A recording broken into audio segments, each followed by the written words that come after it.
马走日，将走田，车走直路跑翻山。士走斜线护将边，小卒一去不回还。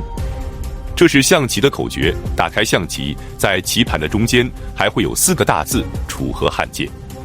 那么楚河汉界实际上指的是哪里呢？这和刘邦与项羽又有什么关系呢？本期视频我们就一起走进3维地图，讲解鸿沟之盟及楚河汉界。在荥阳城的西北有一条东西走向的山脉，叫广武山。广武山上有一条南北走向的人工河道，被称为鸿沟。鸿沟出现于战国时期。公元前360年，由于莆田泽的水面收缩，魏惠王便将北边的黄河水引入莆田泽，并在此后的20多年里继续向东南开凿，一直打通到颍河，再由颍河汇入到淮河。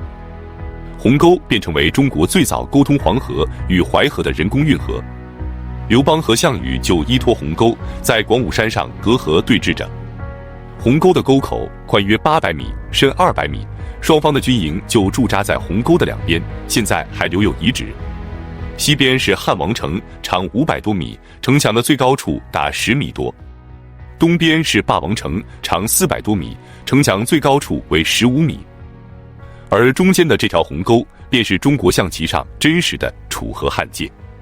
公元前203年，刘邦已经在战场上取得了决定性的优势。他自己亲率大军与项羽在广武山上对峙着，即使项羽用烹杀刘太公为要挟，刘邦也不和项羽正面交锋，紧闭营寨，坚守不出。而韩信则不断地在北方开辟着第2战场，灭掉了魏、代、赵、燕后，又灭掉了齐国，兵锋直指楚国的腹地。与此同时，彭越也在项羽的后方不断地打游击，侵扰着楚军的粮道。久而久之，项羽的军中粮食枯竭，士气低落，逐渐陷入了绝境。项羽为了迫使刘邦与他决战，便天天派人在鸿沟边上骂阵。刘邦就找了一个名叫楼烦的神箭手，去射杀骂阵的楚军士兵，一连射杀了3批后，再也没人敢来骂阵了。项羽大怒，便亲自来到前线。楼烦远远望见项羽，怒目圆瞪，盯着自己，顿时就胆战心惊，没了力气，逃回汉营后再也不敢出战。随后项羽又给刘邦下了一封战书，要和他1对1决斗。他说：天下苦战皆因你我2人而起，我们不如临阵单挑，免得再制造死伤。可此时项羽23岁，而且武艺高强，无人能敌。反观刘邦是个年过53岁的老人，武力值更是无法和项羽相提并论，怎么可能答应呢？刘邦便拿出檄文，列数了项羽的10大罪状，念给项羽听。1. 违背怀王之约，将我流放于蜀汉。2. 巨鹿之战前杀害了自己的上司宋义。3. 巨鹿之战后擅自带领诸侯进入函谷关。4. 进入关中后肆意屠杀，烧毁秦王宫，盗掘秦始皇陵。5. 杀害了秦王子婴。6. 在西安城屠杀了秦军20万降卒。7. 流放雇主，与诸侯擅自分割天下。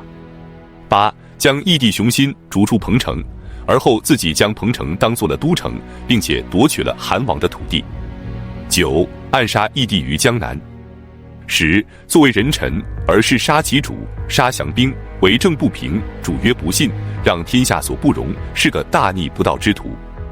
这就是你犯下的10宗罪，所以我要带领诸侯诛杀残贼，怎么可能和你单挑呢？项羽听后气得暴跳如雷，当即命令潜伏在一旁的弓弩手向刘邦射出冷箭。刘邦猝不及防，一箭直接射在了胸口上。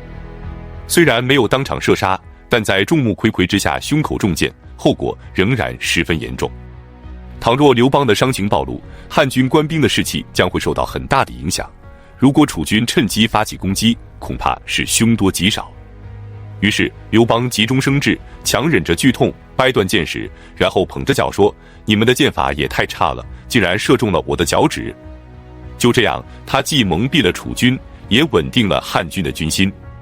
从此之后，象棋中也多了一条规矩，那就是将帅不能相见。随后刘邦在众人的搀扶下回到了营帐，进入营帐后，刘邦就卧病不起，一连昏迷了数日。张良担心刘邦的伤情会动摇军心，更担心楚军知道后会趁机发起攻击，汉军将会一败涂地。于是，等刘邦一醒，张良就连忙建议让刘邦强忍着伤痛去巡视军队。汉军的将士们见刘邦毫发无损，便军心大振。消息传到对岸的楚营，在得知刘邦并无大碍后，也不敢贸然出击，这便给了汉军难得的喘息机会。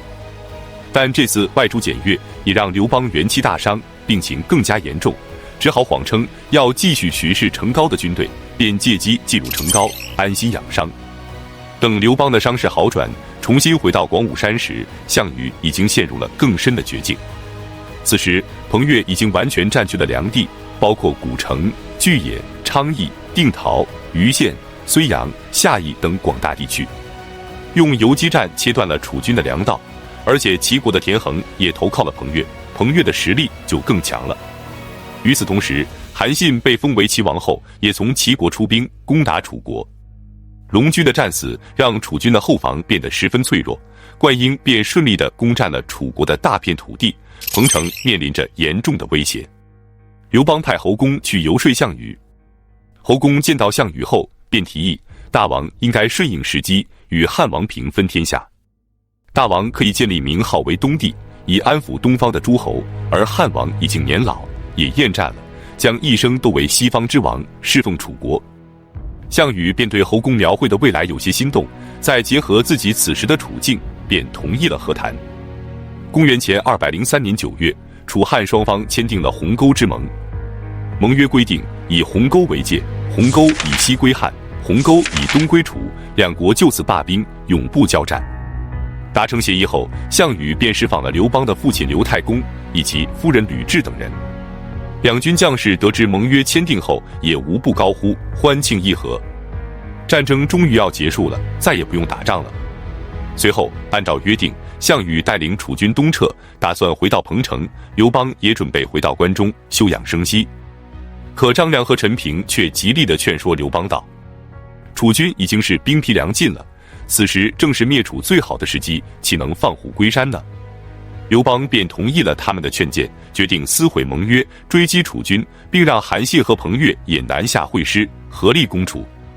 就这样，楚汉议和才刚刚结束，刘邦就单方面撕毁了条约，追讨项羽。